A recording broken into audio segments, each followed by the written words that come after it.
Hi అండి అందరికీ ఎలా ఉన్నారు అందరూ.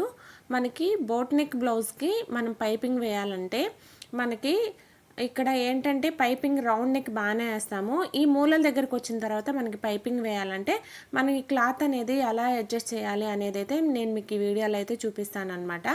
మనం పైపింగ్ ఎలా వేసుకోవాలి అనేది అయితే క్లారిటీగా మీకు చూపిస్తాను. వీడియోని ఎక్కడ స్కిప్ చేయకుండా చూడండి. అయితే మనము పైపింగ్ వేయటానికి ఇది వచ్చేసి క్రాస్ పీస్ని తీసుకొని మనము ఒక పావించి ఇలా ఫోల్డ్ చేసి కుట్టండి. ఇది పైపింగ్ క్లాత్, మనకి ఒక్క జాయింట్ కూడా పడదండి.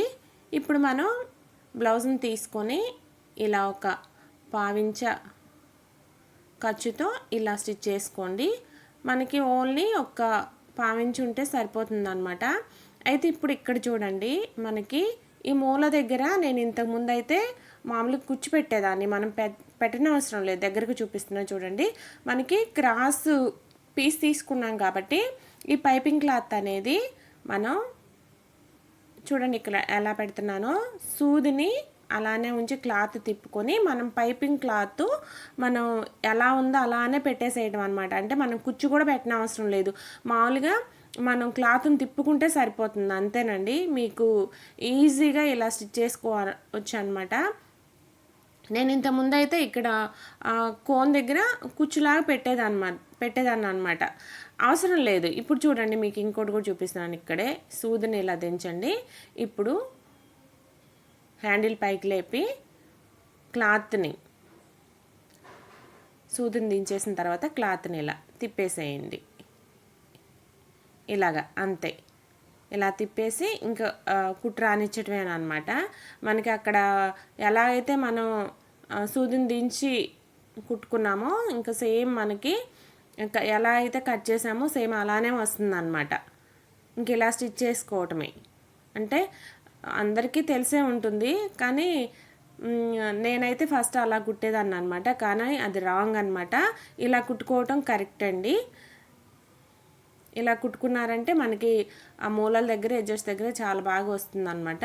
ఇప్పుడు మనం ఇలా కట్స్ పెట్టుకుందాం. ఇక్కడ మనకి ఎగస్ట్రా క్లాత్ ఉంటుంది కదా, దాన్ని ఇలా కట్ చేసి మూల దగ్గర కూడా కట్ పెట్టేసుకోండి. ఇంకా మొత్తానికి కూడా ఇలా కట్స్ పెట్టేసుకొని మనకి ఆ రౌండ్ అనేది తిరుగుతుంది ఇలా కట్స్ పెట్టుకోవటం వల్ల. ఇప్పుడు మనకి ఇక్కడ చూడండి, మూల దగ్గర ఇలా క్లాత్ని కట్ చేసి ఇక్కడ కూడా మూల దగ్గర ఇలా కట్టు పెట్టండి. ఇంకంతే, సింపుల్గా మనం ఇలా కుట్టుకోవచ్చు అనమాట. మనం రౌండ్ నెక్ పైపింగ్ వేస్తాము, కానీ మనం పలక మేడకు కానివ్వండి, ఇలా బోట్ నెక్ కానివ్వండి, మనకి ఆ ఎడ్జెస్ దగ్గర అనేది మనం ఇలా అడ్జస్ట్ చేసుకోవాలన్నమాట పైపింగ్ క్లాత్. ఇప్పుడు చూడండి, ఈ కుట్టు పక్కనే థ్రెడ్ని పెట్టండి. ఇది వచ్చేసి 12 నెంబర్ థ్రెడ్ అండి. ఇలా పెట్టేసి క్లాత్ని ఇలా ఫోల్డ్ చేయండి. మనకి ఆ థ్రెడ్ ఎంత ఉందో ఆ పైపింగ్ కూడా అంతే వస్తుందన్నమాట. చూసారా ఇలా. ఇప్పుడు ఇలా పెట్టేసి ఇప్పుడు మనకి థ్రెడ్కి తర్వాత మనకి బ్లౌజ్కి మిడిల్లో స్టిచ్ రానిచ్చేసేయండి. పైపింగ్ క్లాత్కి ఇలా మిడిల్లో స్టిచ్ రానివ్వండి. మనకేంటంటే మనం వేసే కుట్టు కూడా కనిపించకుండా ఉంటుందన్నమాట. తర్వాత మనం థ్రెడ్ని గట్టిగా లాగి పట్టుకుంటే మనకి ఆ పైపింగ్ క్లాత్ కూడా టైట్గా వస్తుందన్నమాట. ఇప్పుడు ఇక్కడ చూడండి, థ్రెడ్ని ఎలా పెడుతున్నానో. మనం థ్రెడ్ పెట్టేటప్పుడు కూడా మనం ఏదైతే మామూలుగా ఆ క్లాత్ ఉందో ఆ రౌండ్ తిరిగేటట్టు థ్రెడ్ని కూడా తిప్పేసుకొని సూదిని దించి ఇప్పుడు మళ్ళీ థ్రెడ్ని లాగి పట్టుకొని పైపింగ్ క్లాత్ని ఇలా లోపలికి పోనిచ్చేసి ఇలా స్టిచ్ చేసేయండి. మనకి ఆ పైపింగ్ క్లాత్ కూడా అక్కడ మనకి ఆ ఎడ్జెస్ దగ్గర కరెక్ట్ మనకి కుట్టిన విధానాన్ని బట్టే వస్తుందన్నమాట. ఇలా కుట్టుకుంటూ రావడమే. మనకు ఆ కుట్ట అనేది మిడిల్లోనే రావాలన్నమాట. పైపింగ్ క్లాత్ మీద పడకూడదు, తర్వాత బ్లౌజ్ మీద పడకూడదు అన్నమాట. ఇలా దగ్గర ఇక్కడ చూడండి, నేను మీకు మళ్ళీ క్లారిటీగా చూపిస్తున్నాను. ఈ పైపింగ్ క్లాత్ ఇది చూసారా, ఇలా పెట్టేసి తిప్పుకోండి. అంతే అండి. మనం ఆ ఎడ్జెస్ దగ్గర అయితే కుచ్చు అయితే పెట్టనవసరం లేదు, ఈజీగా ఇలా స్టిచ్ చేసుకోండి. మనకి క్లాత్ని తిప్పుకోవటమే అంతే, సూది కిందకి దించి క్లాత్ని తిప్పుకోవటం అనమాట. ఇలా స్టిచ్ చేసుకుంటే మనకి బోట్ నెక్ పైపింగ్ అనేది పర్ఫెక్ట్గా వస్తుంది అనమాట. మొత్తాన్ని ఇలా స్టిచ్ చేసుకొని ఇంకా థ్రెడ్ని కూడా మనము బయటికి లాగాలి, థ్రెడ్ని ఇలా లాగేసి కట్ చేసుకోండి అంతే.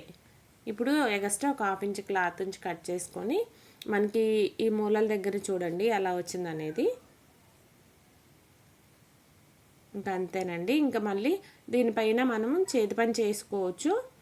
లోపల క్లాత్ చూసారు కదా. తర్వాత మనం కావాలంటే మిషన్తో కూడా కుట్టేసుకోవచ్చు అనమాట. ఇప్పుడు ఈ 1/2 ఇంచ్ ఏదైతే వదులుకున్నామో ఈ థ్రెడ్ ఉంది చూసారా ఎక్స్ట్రా, ఇది కట్ చేసేయండి. పైపింగ్ క్లాత్ని ఇలా ఫోల్డ్ చేయండి. చేసి ఇప్పుడు ఈ పైపింగ్ క్లాత్ మీదే స్టిచ్ రన్ చేసేయండి. లోపల పైపింగ్ క్లాత్ని చూసుకుంటూ ఇలా స్టిచ్ చేసుకోండి అంతే. ఇక్కడ చూసారా మనకి ఎలా వచ్చింది, ఇలా వస్తుంది అనమాట. క్లాత్ని ఇలా పెట్టేసేయండి. ఆ ఫోల్డింగ్ అనేది మనకి బయటికి కనిపించకుండా క్లాత్ని పెట్టేసేయండి. ఇప్పుడు మీరు ఏదన్నా అక్కడ థ్రెడ్ పెట్టుకోవాలనుకున్నప్పుడు ఇంకా థ్రెడ్ని కూడా ఒకేసారి ఇలా పెట్టేసేసి, నేనైతే హ్యాంగింగ్స్కి థ్రెడ్కి హ్యాంగింగ్స్ పెట్టి కుట్టేశాను అనమాట. ఇంక ఇలా కుట్టేసుకోవటమే. మీరు ఆ థ్రెడ్ దగ్గర కొంచెం రఫ్ లాగా తీసేసుకోండి. మనకి థ్రెడ్ గట్టిగా లాగి ముడేసినప్పుడు మనకి అది రాకుండా ఉండటానికి. ఇది చూడండి ఇలా సేమ్ ఇంక అంతే. క్లాత్ కనపడకుండా లోపలికి ఫోల్డ్ చేయండి. ఇంకా మనం థ్రెడ్ని పెట్టేసుకొని రఫ్ చేయండి. రఫ్ చేస్తే మనకి థ్రెడ్ అనేది ఊడకుండా గట్టిగా ఉంటుందన్నమాట. మామూలుగా మనం కుట్టే వేసామనుకోండి, ఒక కుట్టుకి లాగితే వచ్చేస్తుంది అనమాట. తర్వాత ఇది పైన కుట్టు కనిపించకుండా చిన్న కుట్టు పెట్టేసుకొని స్టిచ్ చేసుకోండి. ఇంకా లాస్ట్లో ఈ 1/2 ఇంచ్ క్లాత్ని లోపలికి మడిచేసి ఇలా స్టిచ్ చేసేయండి. అంతేనండి. బోట్ నెక్కి పైపింగ్ అనేది ఈజీగా వేసేసుకోవచ్చు అనమాట. మీకు కనిపించడానికి నేను వేరే క్లాత్ మీద పెట్టి చూపిస్తున్నాను పైపింగ్ అనేది. అంతే ఫ్రెండ్స్, ఈజీగా ఇలా స్టిచ్ చేసుకోండి. వీడియో నచ్చితే తప్పకుండా ఒక లైక్ ఇచ్చి, కొత్త వాళ్ళైతే సబ్స్క్రైబ్